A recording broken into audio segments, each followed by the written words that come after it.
반갑습니다. 5월 25일 목요일 큐티 스케치 시간입니다. 오늘 본문은 사도행전 3장 1절로 10절까지의 말씀입니다. 오늘 본문은 이렇게 시작합니다.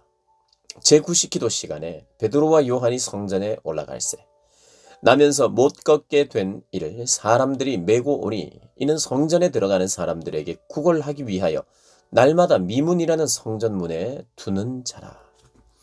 오늘 본문은 성령의 충만함을 입은 오순절 성령 사건 이후에 소개되는 첫 번째 기적입니다.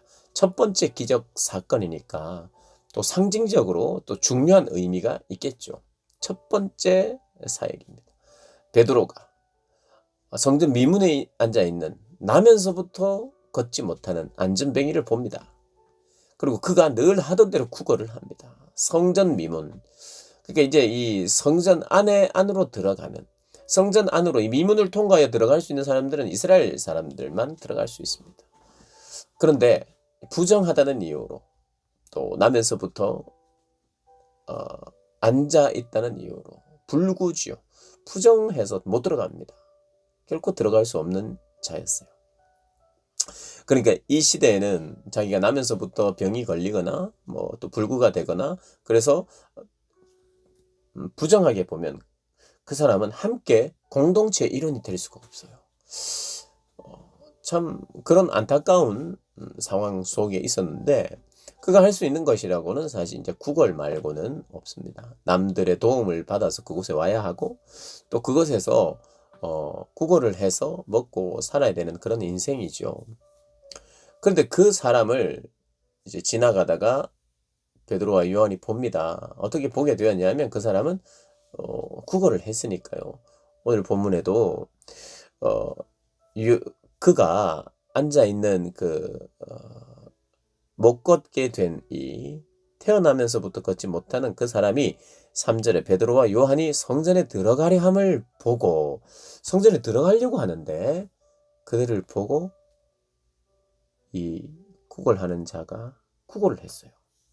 그러니까 베드로와 요한이 더불어 주목하면서 이르되 우리를 보라, 우리의 이야기를 들어보라 하면서 당신이 지금 구걸을 하고 있고 이 동전, 주화, 이 은이나 금이나 이런 것이 이제 동전으로 사용되었을 때니 그런 동전이라도 좀 주시오. 구걸을 한 것인데 베드로가 그것보다 더 중요한 것이 있다. 내가 줄 수 있는 거 사실 은과 금은 없다. 나에게 돈은 없다.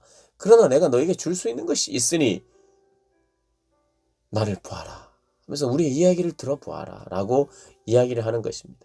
그러면서 어떤 일이 벌어집니까? 5절에 보니까 그가 그들에게서 무엇을 얻을까 하여 바라보고는 기대함이 있었어요.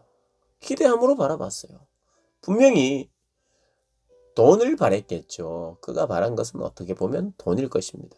그러나 남달리 우리를 보라 하면서 이야기를 하는 것 보니까 그것보다 더 뛰어넘는 어떤 기대가 있었을 수도 있어요. 그런데 6절에 베드로가 이렇게 이야기합니다. 은과 금은 내게 없다. 그런데 내게 있는 것이 있다. 이렇게. 난 은과 금은 없다. 그러나 내게 있는 것이 있다. 그것이 무엇이냐? 나사렛 예수의 이름이다. 나에게는 나사렛 예수가 살아계시다. 나에게는 예수의 권능이 나의 권능이 되었다.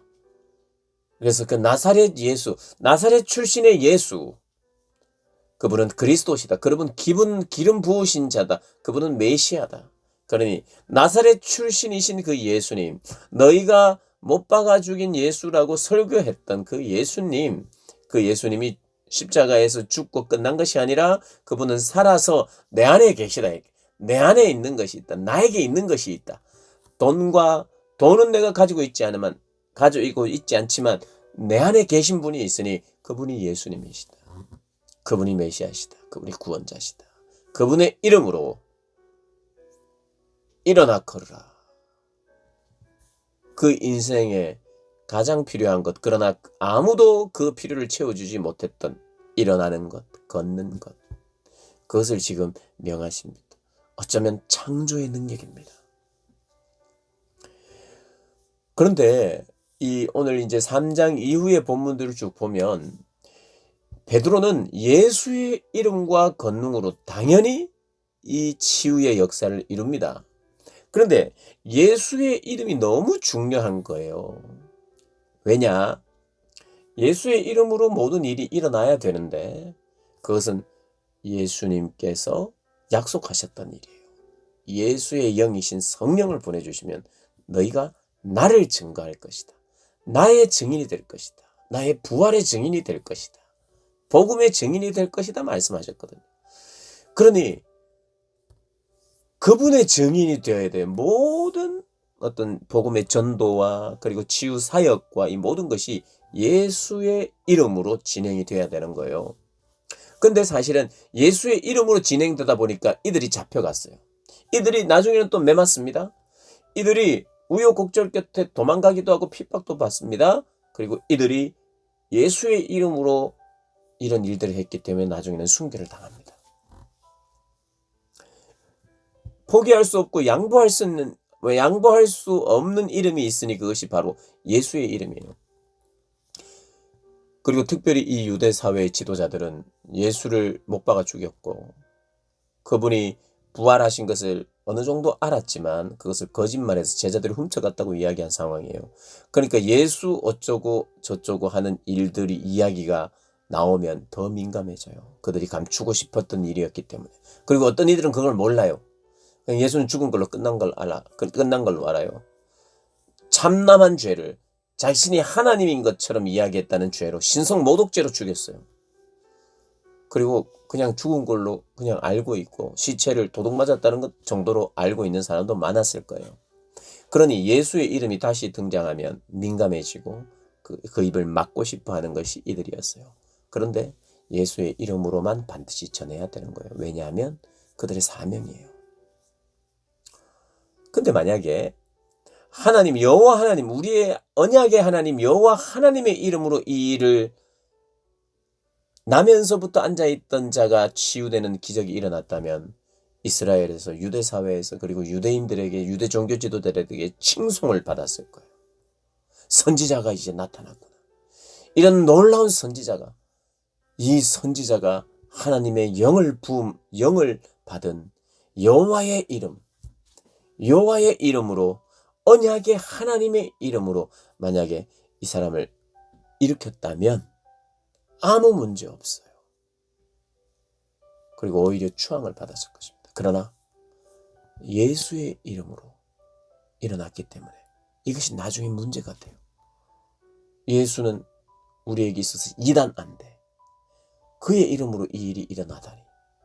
근데 사람들은 어떤 반응이었느냐 하면 7절에 오른손을 잡아 그 사람을 일으키면서 예수의 이름으로 일어나라 하고 믿음으로 손을 잡아서 일으켰더니 발과 발목에 곧 힘을 얻고 뛰어서서 걷고 그들과 함께 성전으로 들어가는 거예요. 일어나자마자 한 번도 들어갈 수 없었던 이스라엘 공동체 안으로 들어갈 수 없었던 그가 치유되는 그런 놀라운 축복을 받을 뿐만 아니라 이스라엘의 공동체 안으로 들어가는 이 너무 복된 일이 일어난 거예요. 그러니 어떻게 합니까? 그는 하나님을 찬양하는 거예요. 어디서요? 성전에서 하나님을 만난 사람들이 하나님을 찬양하고 노래하듯이 얼마나 분명하게 하나님을 만났습니까? 창조의 그 능력이 창조의 그 생기가 나에게 임하여 새롭게 되는 이 일을 경험하고 하나님을 만남으로 말미암아 하나님을 찬양하는 거예요. 그래서 하나님을 걷기도 하고 뛰기도 하면서 막 뛰면서 막 걸으면서 하나님을 찬송하는 거예요. 성전에 들어가면서. 그리고 9절에 모든 백성이 봤어요. 그 걷는 것과 하나님을 찬송하는 걸 봤어요. 유난히 하나님을 찬송하는데 너무 기쁨 가운데 어쩔 줄을 몰라 춤을 추며 뛰기도 하고 걸으면서 하나님을 찬양하는 모습이 정말 진심의 찬양이구나 이걸 봤어요. 그래서 그 모든 백성이 걷는 것과 하나님을 찬송함을 보고 10절에 그가 본래 성전 미문에 앉아있던 구걸했던 사람 아닌가. 그에게 일어난 일로 인하여 심히 놀랐어요. 사람들 심히 놀랍니다. 사랑하는 여러분, 하나님을 생명의 그 하나님을 만났을 때 터져나오는 말할 수 없는 그 찬양, 세상이 달리 보이는 그 어떤 그 경험, 우리 하나님은 하게 하십니다. 왜냐하면 하나님은 살아계신 분이고 인격적이신 분이니 그 인격적이신 분은 인격적인 존재인 우리와 만날 수 있는 분이에요. 그리고 물론 그분이 드러내셔야, 그분이 만나주셔야 만나는 것인데, 만남이라고 하는 만남의 경험이 있는 거예요. 인격적인 존재가 안에. 그래서 하나님은 우리가 하나님 이 신앙생활이라는 것이 만남이 없이 진행될 수가 없어요. 만남이 있습니다. 그리고 그 만남, 그 선명한 만남이 나로 하여금 찬양하게 하죠. 이런 경험들이 우리에게 반드시 있어야 됩니다. 그리고 이것은 자연스러운 것이고 있을 수밖에 없습니다. 그래서 제어할 수 없는, 주체할 수 없는 찬양이 우리 안에 흘러나오고 기쁨과 감사가 표현되는, 그러나 이 모든 것이 여호와 하나님의 이름이 아니라, 물론 예수님도 하나님이시죠. 하나님의 아들이시죠.